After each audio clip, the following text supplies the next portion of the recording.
ఒక్కసారి గట్టిగా సపోర్ట్లు కొట్టి ఒక ఏడాది పూర్తి చేసుకుని ప్రభుత్వాన్ని ఆశీర్వదించాల్సిందిగా నా అక్క చెల్లెలను గట్టిగా చప్పట్లు కొట్టి ఆశీర్వదించమని కోరుతా ఉన్న సందర్భంగా ఇంతకుముందే కాళోజీ క్షేత్రాన్ని ఆరంభించుకునే సందర్భంగా అక్కడ ఒక కొటేషన్ కనబడ్డది. మనం తెలంగాణ కావాలంత కొట్లాడుకున్నాము, ఆ తెలంగాణ ఏర్పడ్డాక మన అనే ప్రభుత్వం నుంచి నాకు మారిపోయింది.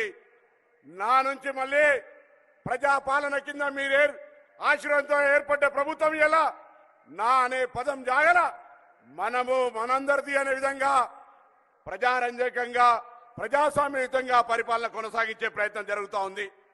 సంవత్సరం పూర్తి చేసుకున్న సందర్భంగా ఇందిరమ్మను యాద్ చేసుకుంటూ ఇందిరమ్మ పరిపాలన వైపు తీసుకుపోయే విధంగా మహిళలందరికీ డిసెంబర్ 9 నుంచి 7 వరకు 110 కోట్ల మంది ప్రయాణికులకు 3720 కోట్ల ధనం లాభం జరిగే విధంగా ఉచిత ఆర్టీసీ బస్ సౌకర్యం. అదేవిధంగా ఈరోజు ముఖ్యమంత్రి గారు ధన్యవాదాలు తెలియజేస్తా ఉన్నాను.